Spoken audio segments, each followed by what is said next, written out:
totally agree, man. And I have days myself when I think about like, man, should I be somewhere else or doing more than what I'm doing? I feel like I'm not as efficient as I could be, and Mm, it gets depressing, bro. You think about like if you were hustling but trying to be square, there's certain rules you follow, and like, man, if I just did what these dudes did and I promoted the bullshit and I got into this, I can have all this followers and more deals and be this and that. But I'm like, that's not in my heart, man. I'm not that I don't want to be that person. I don't want to be out here creating beefs or promoting, cripping or gang banging or, the bullshit. Guys ask me all the time about, hey, Big Herc, what about the adult industry? I'm like, dude, there's other shit to be doing, bro. I tell you, I would have gotten a welding or HVAC or, start you a brand, do this, do that. I mean,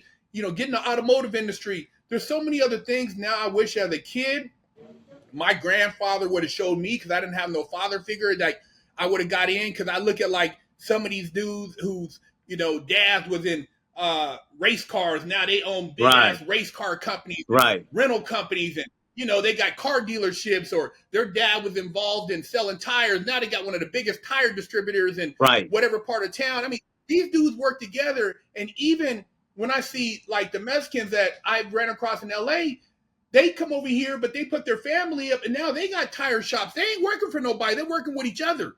You know what I mean? So I give them props, man, because at least they come together. And even when you go into like a 7-Eleven or Circle K, if it's an Indian owned, it's all Indians. It ain't no Mm, blacks or whites in there. It's all Indians. You go thank over you. here to this jewelry store, it's all Koreans. They don't need to put other people to work for them, because it's all family. And so I actually get jealous when I see that. And when I see black people that have their family businesses, I'm like, dude, that's like, to me, it warms my heart, because they're sticking together. We're Mm, doing something together.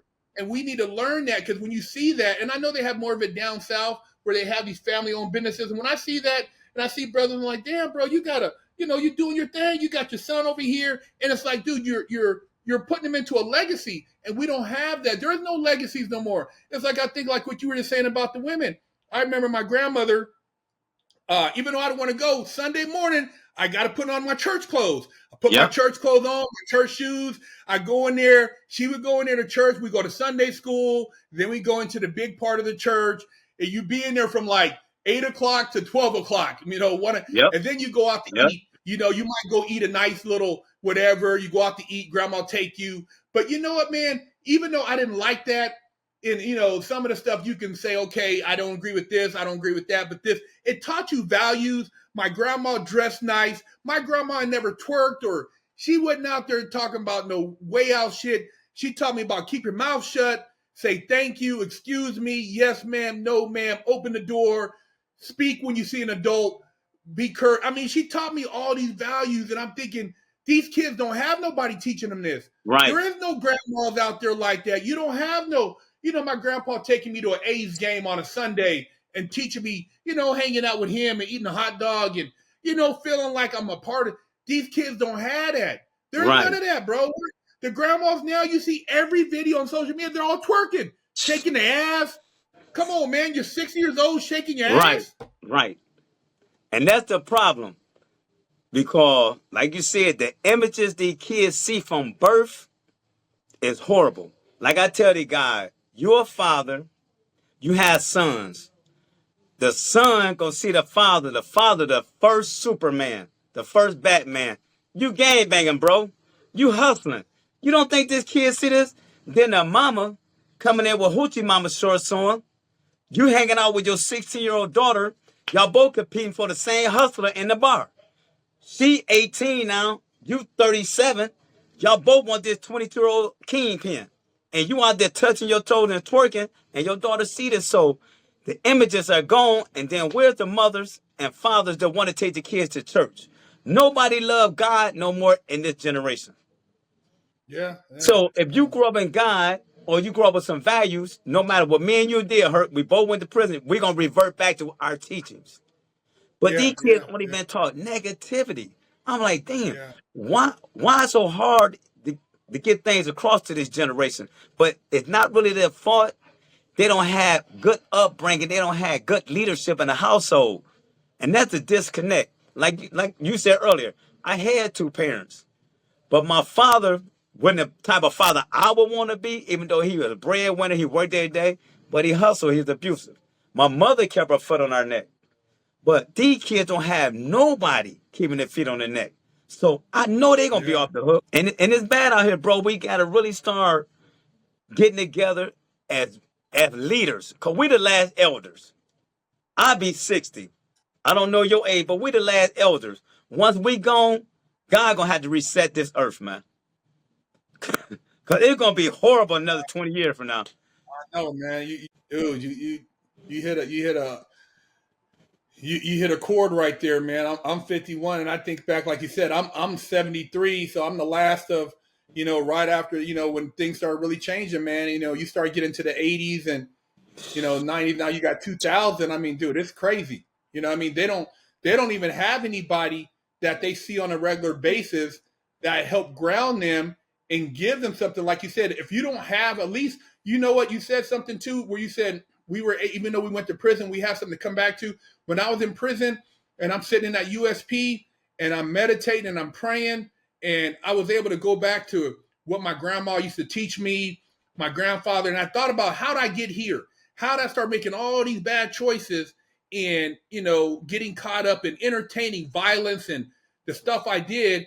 And then it made me reflect. But if you don't have a point of reflection, like, there's guys in there, these dudes are demons, bro. Dude, they ain't never had nothing good. These dudes from day one, they've been seeing, like you said, abuse in the household, pistols on the table. I never Yep. seen none of that. I mean, somebody snorting coke. So when they reflect, they see all this stuff, and that's what they base their experiences off of, unless hopefully they find God in there or something that's going to open their heart. But if you don't have that, and so, like you said, you're trying to lace them up and you're telling them things that you went through and you're sharing your story. And they're like, dude, shit, I ain't never been to church, man. I ain't never seen that. I don't give a. Right. They don't even understand. You know what I mean? They've never been like where grandma's cooking. She got the cornbread, you got the fried fish, catfish, you got the chicken. Everybody eating like at a certain time. Everybody would sit around and eat like on a Right. Sunday, maybe. Grandpa would sit right here. Grandma would sit right here. You sit there, maybe you have your aunts and uncles. Everybody would eat like you had the pots on the table. You talk a little bit. You know what I mean? It was a family time, bro. I miss that. You don't have that. There's no family time, bro. None. None. And you know what? I'm glad you said that because the family values were different. Now I'm a you with my mother. Very hardcore. Didn't play. Everybody know in the neighborhood, you want past Miss Friesen house, be quiet. Cause everybody gets it. So one day I come up to the house. She get word that I'm hustling. But she's not 100% sure. She come down the stairs. I said, what's up, mom? How you doing? She said, what's up, baby? She said, I got to ask you a question. I said, yes, ma'am. She said, are you selling drugs? I said, no, ma'am. My mother did a 360, went right back upstairs. My father just looked at me. Now, I'm going to show you something. My brother lied also. My brother to the natural life prison sentence. My mother never came to court. She didn't put up her house. She didn't put up no bond money. She didn't buy a lawyer. I got convicted. She never showed up in court, never put up no bond money, never held no attorney. My mother did not communicate with me. Her son that she loved, that she nursed for almost 6 years. I used to call home, talk to my father. I said, what mom at? He said, right here. I said, put on the phone. He said, man, you know your mom ain't getting on the phone. Because my mother never compromised what she believed in. She didn't like drug dealing. She didn't like that street stuff. But nowadays, these kids, parents want you to go out there and hustle. They're going to be the first one in jail, in the courtroom. Release free little Willie. My son is a good kid. My mother was against it and let me know that I'm not backing y'all. My brother had natural life. She never, ever communicated with us. Finally, she gave in after about 6 years. And then, and the good thing about it, I got to get this out there. The only thing bad about this situation, brother, my mother and father both died. God gave me the time to get out there with them for like 18 months. They both died. They never seen me make this transition to the person that I became today. That's the only thing crushed me because I know I let her down. And I know I let her down, but these kids ain't letting their parents down because the parents want them out there. That's the only thing that destroyed me because the lady did the time worse than I did. It aged her, it broke her. She was a church lady, and she felt that she let us down. She always say, "What I do wrong? I was a bad parent. I failed." Y'all say, "No, mom, I got in trouble as an adult." But once I came home from prison, she never seen her son revert back to the man that she wanted me to be. And that's the only thing crushed me to this day because I know I let them down. Man. What are some of the craziest things you've seen in prison, man? I know you've been in some situations, man, and you've been around, and a lot of people, they watch these videos on Instagram and they like, oh man, and they're all entertained by it. They think it's fun and games, man, but it ain't all fun and games in there, man. No, it's not. Well, one of the worst things, I didn't actually see it, but I heard the scream. It was a little white guy. He was out of Ireland. He was like what do you call them guys? He was like a communist dude, like an IRA guy. And he real quiet, just play a little guitar, sit on the top bunk. And at that time, I was at a medium high FCI Milan down in Michigan. And the little guy name was Mark Turner. He kept harassing the dude because he thought the little white guy was soft because 85% of the compound was black. So he stole the guy's stuff. So back then it was like 90 or 91. They used to sell like not Vaseline, baby oil in the commissary. The guy boiled some baby oil and water and threw it on the guy. When we heard the scream, man, I felt it to my core. And we seen dudes screaming for the CO, man, his skin started peeling. And all that time, we not knowing this guy is capable of doing it because he was a white guy, mind his own business. He'd go to Unicourt, come back, sit on his bunk, play a guitar. But we don't know this man been putting work in for the Irish, government. Yeah. Man, he burned dude up.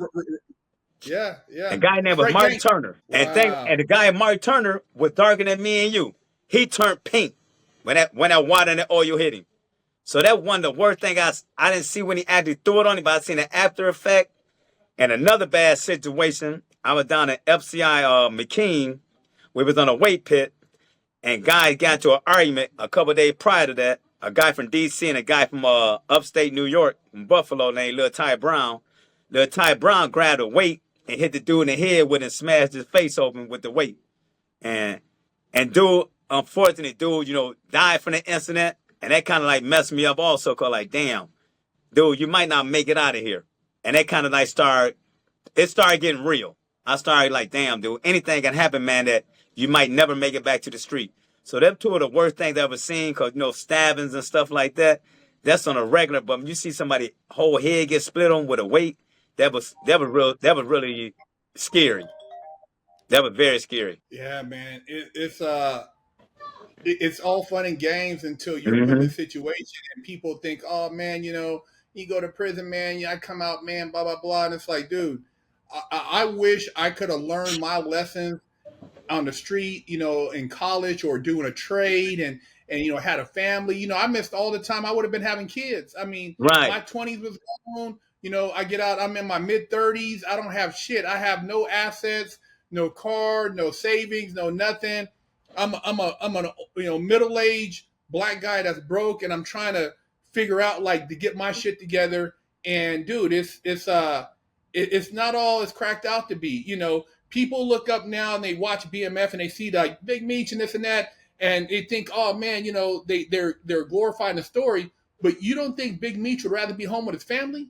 You Man, don't think this guy would rather be, what I mean, out with his kids and living and stuff like that? Yeah, they doing a story and oh, they're gonna get Big Meech. But dude, don't nobody want to be sitting in prison with a bunch of men.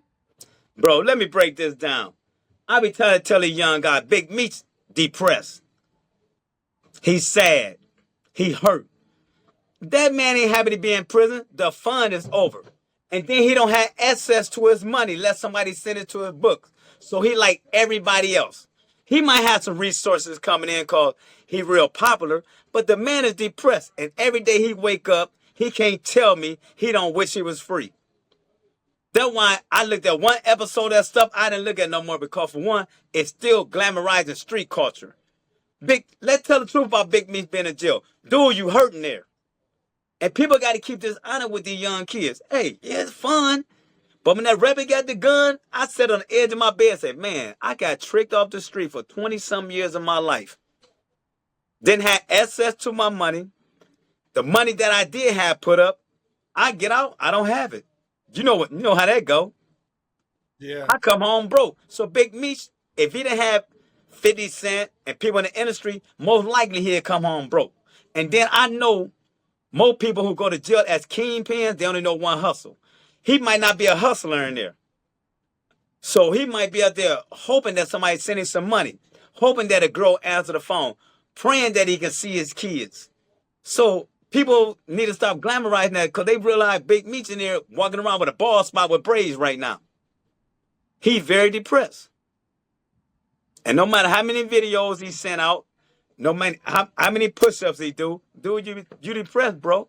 Because I went through the same struggles. And I came home extremely broke. Yeah, I was just talking with somebody about that, about, the guys come in there, your first year, you might think you living it up and stuff, but like you said, the more you tell people where you had this hidden at, where you had that, they start selling off your cars, they start selling off whatever little assets you had. By the time you get to 3, 4, 5, that's everything's gone. The girl done moved on sometimes, maybe your grandma done passed away. Right. Your kids, you try to call on the phone, people don't have time to take your phone call. Dude, it's not a party, man. It ain't, the glorification, bro. It's not all cracked out to be. But see, that's the trick. And if we can keep you going to that trick bag, we got cheap labor. You're up in there. Most of those guys, I've never seen so many high-powered dudes in Unicore. I'm like, what is Unicore? Oh, man, Big Hurt, you know how to type. Bro, you can go in there and make some money. Make money? What kind of money? Oh, man, that ain't no money. That ain't no money, man. $150 a month. And funny thing about Unicore is private industry. Yep. You did Fed time or state? Fed time, man. So you know about Keefe product. You know who owned Keefe? The Bush family owned Keefe. So the Bush family got to keep that prison pipeline going. So they're going to keep making billions. And then, like you said, all the kingpins that you hear about from California, Texas, New York, they're in Unicore. So now you got to work for $120 a month. You could have did that on the street, fam. But people don't want to get on here and tell the truth about what's going inside there. Everybody getting rich on me and your free labor, except for us. I regret going to prison. I destroyed a lot of lives in my own life. So prison, man. Go ahead. I'm sorry, bro. I said, you remember the other big vendor in there? Remember Barb Barker?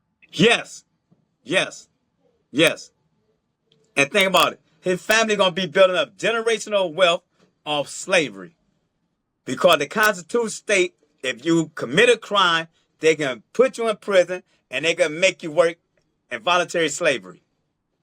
That's in the Constitution. So they know by keep locking these brothers up, keep playing the demonic music, let them run around here with these tools, telling them they don't need school, messing up the school system. Uneducated man is a dangerous man with a weapon.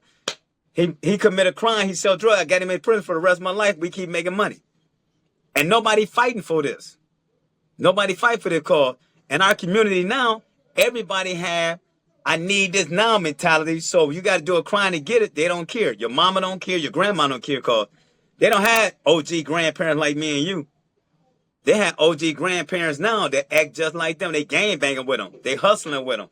They doing prostitution with them. So once they get into the system, it's over because they got you for the rest of your life and they make you feel comfortable that you're doing 20 years making $120 a month.